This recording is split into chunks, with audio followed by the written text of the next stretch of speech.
Sekarang kita akan belajar rangkaian hambatan listrik. Simbol untuk beberapa rangkaian elemen, ada baterai ya. Simbolnya adalah seperti ini. Kemudian resistor, ini simbolnya seperti ini. Kemudian sama saklar ya, simbolnya seperti ini. Ini kalau dipasang pada suatu rangkaian seperti ini kurang lebih ya. Kita lanjut. Nah, tentang seri dan paralel. Gambar yang sebelah kiri ini menunjukkan rangkaian seri. Rangkaian seri itu prinsipnya, misalkan kita membayangkan kutub positif ini yang mengalirkan arus ya ke sana. Ini misalkan jumlahnya 10 orang nih jalan. Ketemu jembatan pertama, anggap ini jembatan ya. Ketemu jembatan pertama 10 orang. Lanjut lagi, ketemu jembatan kedua, tetap 10 orang. Jadi ketika ketemu jembatan pertama dan jembatan kedua, kalian tuh nggak pernah berpisah dengan teman. Berarti kalian dipasang jembatan tadi dipasang secara seri hingga kembali ke semula istilahnya. Sementara kalau paralel, cara membayangkannya adalah bayangkan kalian 10 orang berjalan. Nah, ketika sampai sini, kalian nggak bisa lagi langsung 10 orang langsung ke sana. Karena apa? Harus ada yang lewat jalan sini. Jumlahnya berapa yang lewat? Bisa 5 dengan 5, bisa 6 dengan 4, bisa 1 dengan 9. Pokoknya prinsipnya yang jumlah 10 tadi dipecah. Nah, kemudian lewat jembatan di sini gitu ya. Kemudian ke sini lagi turun. Nah, ketemulah di sini. Nah, melanjutkan perjalanan sampai ke semula. Artinya, kalau kalian pernah berpisah dengan teman kalian, gampangnya gitu cara ngingetnya. Berarti itu adalah paralel. Ya, bedakan dengan yang ini tadi. Nah, ini nggak pernah berpisah nih, bareng terus. Nah, berarti ini seri. Sedangkan yang ini, nah, sempat berpisah, ada yang lurus, ada yang ke atas. Walaupun kemudian bersatu kembali, ya. Nah, bersatu kembali, jumlah grupnya utuh. Karena pernah berpisah, berarti paralel. Ya. Kita lanjutkan. Nah, ini resistor yang dirangkai secara seri. Ini secara matematisnya adalah kalau pada rangkaian seri beda potensial sumbernya titik sini dengan titik sini misalkan, maka arus yang mengalir ini namanya I gitu ya. Maka nanti ketika lewat R1 jumlahnya tetap I. Kayak tadi saya bilang misalkan 10 orang lewat jembatan pertama, lewat jembatan kedua juga tetap 10 orang, berarti I-nya tetap sama gitu ya. Maka menurut hukum Ohm, V sama dengan I kali R.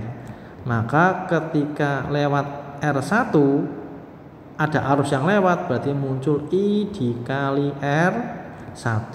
Ketika lewat jembatan kedua, maka I dikali R2. Karena I-nya sama ya, I1 dan I2 kan sama. Nah, maka ini yang kemudian jadi bentuk ini. Ini tegangan pada R1, ini tegangan pada R2. Nah, karena I-nya sama dikeluarin, kemudian R-nya dimasukkan dalam kurung. Nah, kalau sudah karena I-nya sama ini coret-coret, maka diperoleh R1 ditambah R2 sama dengan R ekuivalen atau R total kalau bahasa yang biasa kita pakai gitu ya, atau RS, R seri gitu juga boleh. Nah, bagaimana dengan tegangan? Ya, ternyata kalau pada rangkaian seri ini kalau kita sebut sebagai V1, ini V2, maka tegangan sumbernya, ini tegangan sumber ya, itu akan diberikan masing-masing ke V1 dan V2. Atau bahasa gampangnya, kita lihat yang gambar sebelah kanan yang ini. Ini sumbernya V1, kemudian ada resistor 2, misalkan ya, tegangannya V2, ada resistor 3, tegangannya V3, ada resistor, oh ini enggak konsisten ya, V2 ini L1 ya, udah enggak apa-apa, ini kita ganti aja. Nah, ini kita ganti lampu 2, lampu 3, ini lampu 4. Berarti lampu keempat atau resistor keempat tegangannya V4. Maka nanti tegangan ini selalu diberikan ke sini, diberikan ke sini, diberikan ke sini dengan besar sesuai perbandingan nilai R-nya. Kalau nilai R2, R3 dan R4 sama persis, maka tegangannya akan terbagi merata. Misalkan ini tegangannya 12 volt, maka masing-masing akan dapat 4 volt, 4 volt, 4 volt, 4 volt. Nah kalau hambatannya nggak sama, ya tentu tegangannya nggak sama juga. Ya tinggal menggunakan I kali R sesuai hukum Ohm tadi. Ya nanti kita lihat di contoh berikutnya. Jadi kesimpulannya, resistor yang dirangkai seri ini akan membagi tegangan kalau arusnya tidak terbagi. Baik, kita lanjutkan terlebih dahulu. Berikutnya adalah resistor yang dipasang secara paralel. Ini gambarnya ya, ada sumber tegangan, ini beda potensialnya sekian. Mula-mula ada arus I, kemudian terpecah, ada yang lurus namanya I1, ada yang ke kanan namanya I2. Nah, kalau pada rangkaian paralel konsepnya adalah tegangannya di setiap elemen yang di paralel itu nilainya sama. Jadi maksudnya kalau ini nanti ada nilai V1 yang di sini ada namanya V2, maka nilai dari V1 akan sama dengan V2, akan sama dengan tegangan sumber. Itu prinsipnya. Sehingga dalam hal ini berarti kita lihat yang ini ya. Nah, delta V sama dengan delta V1 sama dengan delta V2. Yang delta V1 yang ini tadi ya, yang V1 ini berarti ini kita maksudnya ke sini. I1 karena yang lewat kan I1 nih. Dikali R-nya adalah R1 samaan yang ini. Yang V2 berarti yang ini ya, V2 berarti I2 dikali R2. Nah, kalau nanti R-nya ini kita gabungkan, jadi yang ini kita gabungkan gitu ya, menjadi sebuah hambatan, jadilah yang ini seolah-olah. Maka arusnya masih I, ini sumber tegangannya adalah tetap delta V sama ya dengan ini.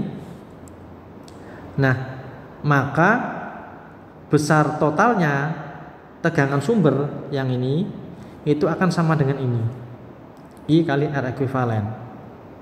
Atau dengan kata lain, kalau kita pengen memahami, maka I totalnya ini, kita bersihkan dulu, I total ini, I mula-mula kan terpecah jadi dua nih, ada I1 yang ke atas, ada I2 yang ke kanan. Berarti I total sama dengan I1 ditambah I2. Nah, I1 ya, ini kan ada V1, ini ada V2 misalkan tadi. I1 ya otomatis V1 dibagi R1, di mana V1-nya sama dengan delta V, sama dengan tegangan sumber ya. Ini juga delta V karena tegangannya sama. Yang I2 berarti delta V2 dibagi R2. Nah, V2-nya adalah delta V. Sama dengan ya, sama aja dengan kalau kita lihat gambar yang sebelah kanan ini. Berarti saya menghitung tegangan sumber ini dibagi dengan R ekuivalen yang ini. Apa akibatnya? Berarti delta V ini boleh kita coret-coret.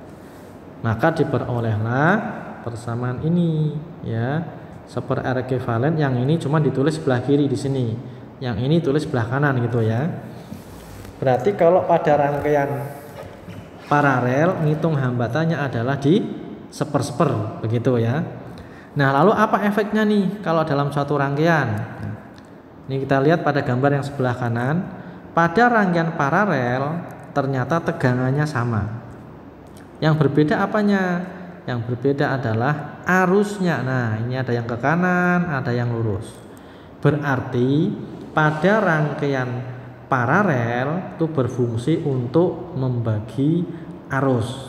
Kita ingat sebentar ya. Kalau rangkaian seri itu membagi tegangan, arusnya yang sama. Tapi kalau pada rangkaian paralel itu membagi arus, tegangannya yang sama.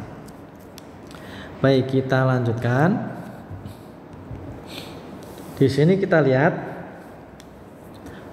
contoh yang pertama ya. Tegangan 4 volt ya. Ini V berarti atau delta V itu boleh ya. dikenakan kepada resistor ya, nilainya 6 ohm dan 2 ohm ya, 6 ohm dan 2 ohm yang ini ya, yang dihubungkan secara seri. Pertanyaannya adalah yang A, berapa hambatan totalnya, kemudian berapa arus yang mengalir, arus total maksudnya ya. Kemudian yang C adalah PD ini potensial difference ya, beda potensial yang melalui hambatan 6 ohm yang ini. Itu hambatannya berapa? Nah, sekarang kita tinggal lihat yang pertama, kita akan menghitung hambatan totalnya.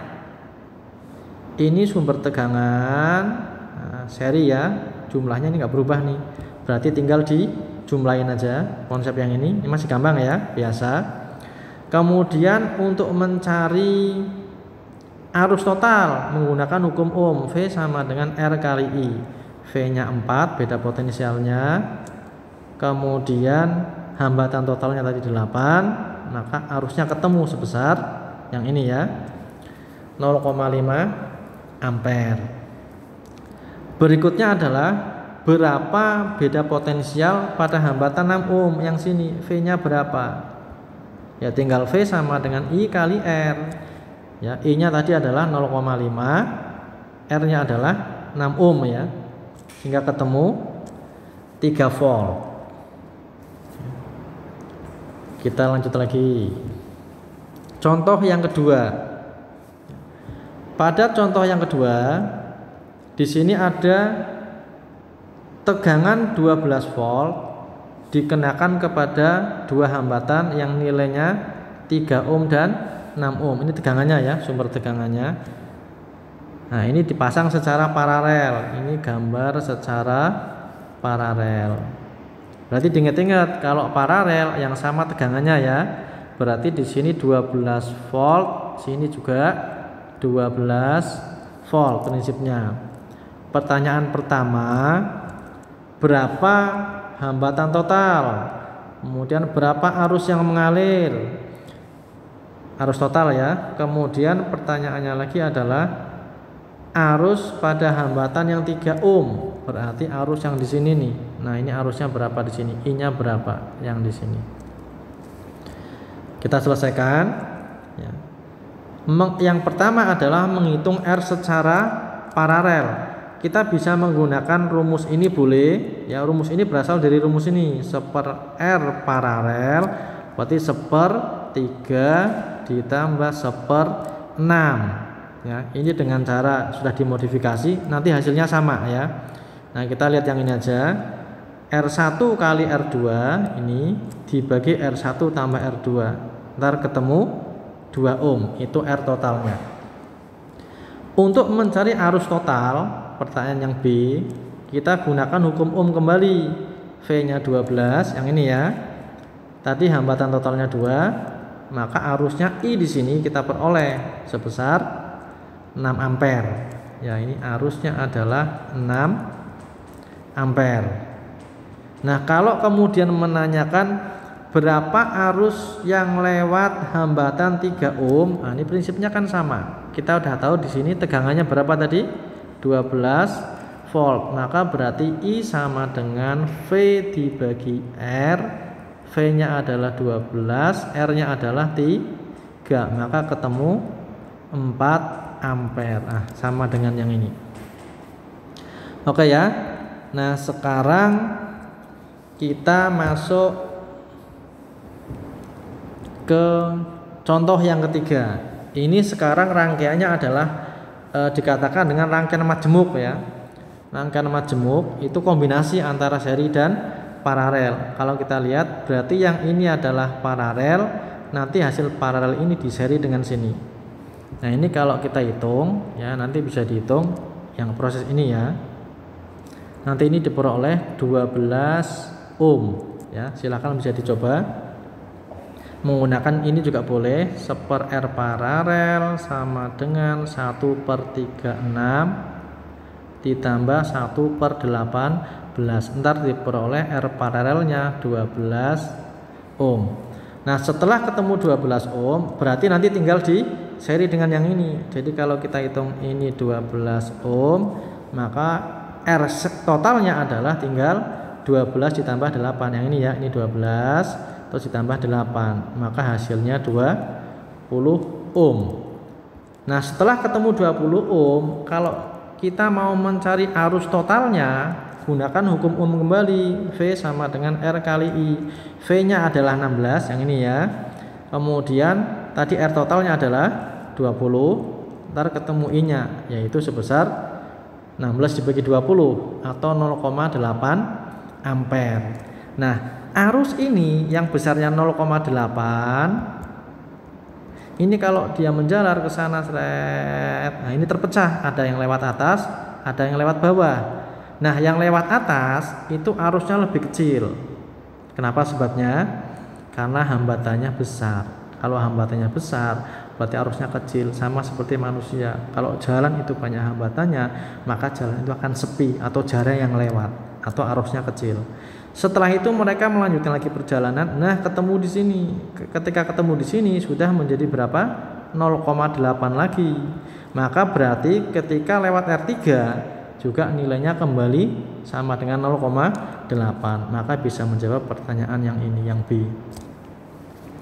Demikian bisa dimengerti ya. Terima kasih.